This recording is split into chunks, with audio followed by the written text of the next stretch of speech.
नमस्कार मैत्रिणींनो, संगीता क्रिएशन्समध्ये तुमचं मनपूर्वक स्वागत आहे. सर्वांना श्री स्वामी समर्थ. तर आजच्या व्हिडिओमध्ये आपण पाहणार आहोत फुगाबाईची कटिंग आणि शिलाईची अगदी सोपी पद्धत तुम्हाला समजेल अशा भाषेत. तर व्हिडिओ पूर्ण पहा आणि आवडल्यास लाईक, शेअर आणि चॅनलवरती नवीन असताल तर चॅनलला सबस्क्राईब नक्की करा. तर आता मी तुम्हाला जे कटिंग आहे ते मी पेपरवरती समजून सांगते. तर तुम्हाला जेवढी उंची घ्यायची आहे त्यानुसार तुम्ही उंची टाकून घ्यायची आहे. आता मला इथे बाहीची उंची घ्यायची होती 9.5 इंच. तर मी 9.5 इंचावरती एक मार्क करून घेते. तर पहा, 9.5 इंचावर मी एक मार्क करून घेतले आणि अजून एक खालच्या बाजूने तेवढं मार्क करून घ्यायचं आहे. म्हणजे मला तयार स्लीव जी आहे ती 9 इंचाची मिळेल. हा पार्ट आहे हा मी आखून घेते. आता इथं चेस्ट साईजनुसार स्लीवची उंची बदलत असती. तर ही चेस्ट साईज आहे 36 साईज, त्यामुळे मी इथं घेतलेला आहे 7.5 इंच.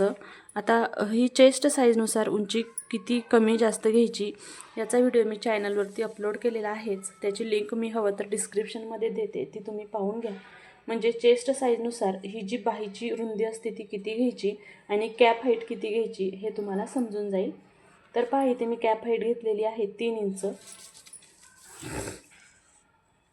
त्यानंतर हे मार्जिन आहे ते या पद्धतीने आखून घ्यायचं आहे. आता स्लीवचं कटिंग करताना आपण हे जे कॅप हाईट आहे तिथून इथं जे आहे याचा मध्य काढून घ्यायचा आहे आणि या मध्याच्या बाहेरच्या बाजूकडून अर्धा इंच मार्जिन घ्यायचं आहे. आता हा जो अर्धा भाग राहिलेला आहे या अर्ध्याचा पुन्हा अर्धा मध्य काढून घ्यायचा आहे. म्हणजे इथं आपण जे अर्ध घेतलेलं होतं त्याच्या परत अर्ध करून घ्यायचं आहे आणि आतल्या बाजूने 1/4 इंचावरती एक मार्किंग करून घ्यायचे आहे. तर आता हे जे दोन्ही पॉईंट आहे ते या पद्धतीने जुळवून घ्यायचे आहेत. हे झालं. त्यानंतर इथे नॉर्मल आकार असा गोल देऊन घ्यायचा आहे. तर या पद्धतीने आकार देऊन झालाय. बाहेरच्या बाजूने तुम्ही 1.5 इंच सिलाई मार्जिन वाढवून घ्यायचं आहे. आता 1.5 इंच सिलाई मार्जिन सुद्धा वाढवून झाले. त्यानंतर आपण घ्यायचा आहे दंडघेर. तर इथे टोटल स्लीवचा दंडघेर आहे 4.25 इंच. तर मी 1.25 इंच जास्त घेते, फिटिंगमध्ये कमी जास्त करता येईल, आणि 1.5 इंच सिलाई मार्जिन. आता हे जे पॉईंट आहेत हे जोडून घ्यायचे आहेत.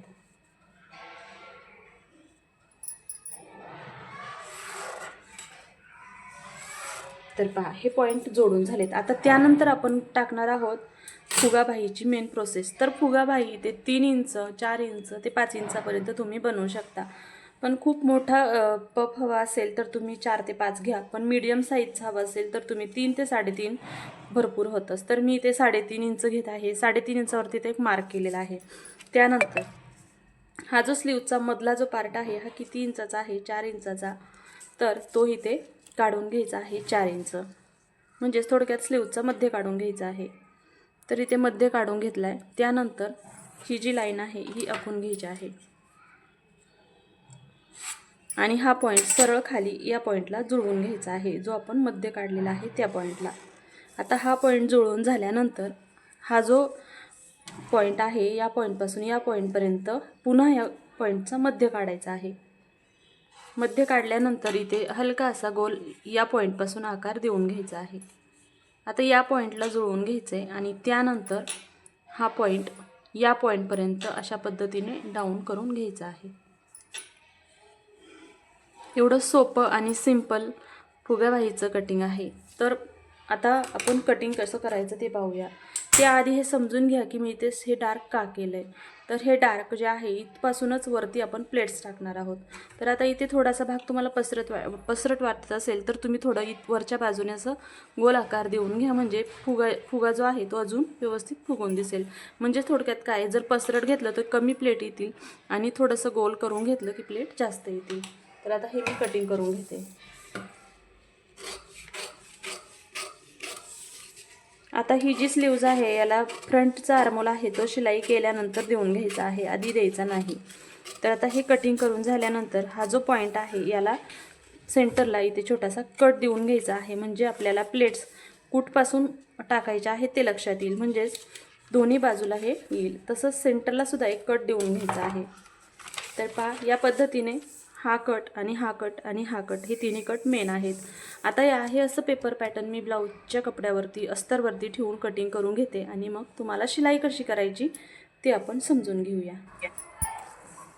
तर पहा आता मी इथं कटिंग आता जे अस्तर आहे त्यावरती मी मेन ब्लाऊजचं कापड ठेवून घेते. मी या पद्धतीने मार्किंग करून घेते म्हणजे दोन्ही स्लीव्ज एका बाजूच्या होत नाही, शिलाई करताना सोपं जातं. आता इथं फुगाबाई बरोबरच आपण स्लीव्जला अजून डिझाईन बनवणार आहोत, म्हणजेच इथे लावणार आहोत पोटली बटन. तर पोटली बटन लावण्यासाठी इथे आपण बटन बनवून घ्यायचे आहेत. तर आता एक स्लीव्ज मी बाजूला ठेवलेले आहे. बटन बनवण्यासाठी मी इथे थर्मासचे बॉल वापरणार आहे. तर एकसारख्या साईजचे हे बॉल मी काढून घेतलेले आहे. त्यानंतर आपण साडीचं कापड इथे यूज करणार आहोत, म्हणजे साडीचं कापड वेगळं आहे. आता इथं 1.5 इंच रुंद आणि 1.5 इंच लांब अशा तुम्ही पट्ट्या काढून घ्या आणि मग यावरती आपण पोटली बटन बनवणार आहोत. तर पहा मी इथे 1.5 इंच रुंदीच्या आणि 1.5 इंच लांबीच्या अशा पट्ट्या सोबत सर्व कट करून घेते. तर थोडंसं कॉटनचं कापड असल्यामुळे इथे थोडंसं कटिंगला प्रॉब्लेम येतो आणि त्यात त्याला इस्त्री केल्यामुळे अशा घड्या पडत आहेत.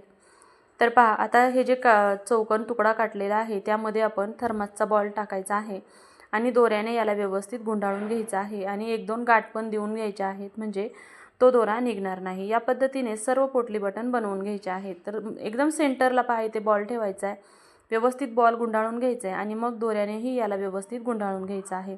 तर या पद्धतीने मी सर्व बॉल बनवून घेते आणि मग आपण ते स्टिचिंग कसं करायचं हे पाहूया. तर पहा इथे सर्व बॉल बनवून झालेत आणि आता आपण शिलाई कशी करायची ते पाहूया. त्यासाठी जे मेन अस्तरचं कापड आहे ते घ्यायचं आहे आणि दोन्ही बाजूने म्हणजेच फिटिंगच्या बाजूकडून 2 इंच मार्जिन सोडून मग शिलाई करायची आहे सुरुवात. तर 2 इंच मार्जिन का, तर फिटिंगमध्ये हे पोटली बटन येऊ नये. 1.5 इंच आपण फिटिंगसाठी आणि अर्धा इंच सुई म्हणजे अर्धा इंचाचं एक्स्ट्राचं मार्जिन सोडायचं, म्हणजे शिलाई करताना बटन मध्ये येत नाही किंवा फिटिंगच्या वेळेसही त्रास होत नाही. तर दोन्ही बाजूने 2 इंचाचं मार्जिन सोडलेलं आहे आणि आता हे जे बटन आहेत तर बटनचा गोलचा भाग आहे तो वरच्या बाजूने येईल या पद्धतीने बटन ठेवून मग शिलाई मारायची. आता तुम्हाला इथे दिसत असेल खालच्या बाजूने दंडघेराच्या बाजूकून 1/4 इंचाचं कापड सोडायचं आहे आणि मधला जो अंतर आहे ते तुम्ही तुमच्या चॉईसनुसार सोडू शकता. इथे अर्धा इंच 1.5 इंचापर्यंत मार्जिन सोडू शकता. तर या पद्धतीने सगळे पोटली बटन जोडून घ्यायचे आहे जिथपर्यंत आपण मार्किंग केलेलं आहे तिथपर्यंत. त्यानंतर एक्स्ट्राचं जे खालचं बटनांचं एक्स्ट्राचं जे फॅब्रिक आहे तेही व्यवस्थित कट करून घ्यायचं आहे. तर पहा कट करून झालेला आहे. त्यानंतर जे मेन ब्लाऊजचं कापड आहे ते घ्यायचं आहे. त्याच्या सुईच्या बाजूकडून अस्तरचं कापड उलट्या पद्धतीने ठेवायचं, म्हणजे बटन आतल्या बाजूने जातील या पद्धतीने ठेवायचं आहे आणि मग शिलाई मारून घ्यायची आहे. तर आता शिलाई मारताना जी अगोदरची आपण बटन जोडताना शिलाई मारलेली होती त्याच शिलाईवरती शिलाई मारायची आहे, म्हणजे व्यवस्थित बटन जोडले जातात. तर पहा बटन थोडे थोडे प्रेस करायचे, म्हणजे शिलाई करताना प्रॉब्लेम येत नाही. तसं मशीनचं जो नॉब आहे तो सरकतो जर आपण प्रेस नाही केलं तर. आता पहा शिलाई करून झालेली आहे. त्याच दोऱ्यावरती म्हणजे शिलाईच्या धाग्यावरती शिलाई मारल्यामुळे बटन व्यवस्थित लागले जातात, म्हणजे बटनवरती शिलाई येत नाही. त्यानंतर या पद्धतीने सुईचं करून घ्यायचे आणि वरच्या बाजूने एक दाबटीप देऊन घ्यायची आहे. तर पहा दाबटीप देऊन झाल्यानंतर आता आपण जे अस्तर आहे त्यालाही चारही बाजूने शिलाई मारून घ्यायची आहे आणि एक्स्ट्राचं कापड आहे ते कट करून घ्यायचं आहे. आता कापड कट झाल्यानंतर आपण जे कट दिलेले होते ते कट पुन्हा देऊन घ्यायचेत, म्हणजे शिलाई करताना प्रॉब्लेम येणार नाही. त्यानंतर या कटपासून वरतीच आपण प्लेट्स टाकणार आहोत. तर या पद्धतीने एकसारख्या प्लेट घ्यायच्या आहेत दोन्ही बाजूकडून 3 किंवा 4 या पद्धतीने तुम्ही प्लेट्स घ्यायच्या आहेत. आणि हो प्लेट्सची तोंड आहे ती जे सेंटरचा कट आहे त्याच्या बाजूकडे वरच्या बाजूने येतील या पद्धतीने ठेवायचे आहे आणि मग शिलाई घ्यायची आहे. तर या पद्धतीने शिलाई करून झाल्यानंतर एक्स्ट्राचं कापड कट केले. तर पहा सुंदर अशी आपली फुगाबाई तयार आहे. शिवाय पोटली बटनसुद्धा आणि ही स्लीव्ज खरंच घातल्यानंतर खूप छान दिसते. तर चला मैत्रिणींनो, तुम्हाला व्हिडिओ कसा वाटला, डिझाईन कशी वाटली, आवडली तर सांगा आणि आवडली असेल व्हिडिओ तर व्हिडिओला लाईक करा, कमेंट करा आणि चॅनलवरती नवीन असताल तर चॅनलला सबस्क्राईब नक्की करा. भेटूया उद्याच्या नवीन व्हिडिओमध्ये. तोपर्यंत सर्वांना श्री स्वामी समर्थ.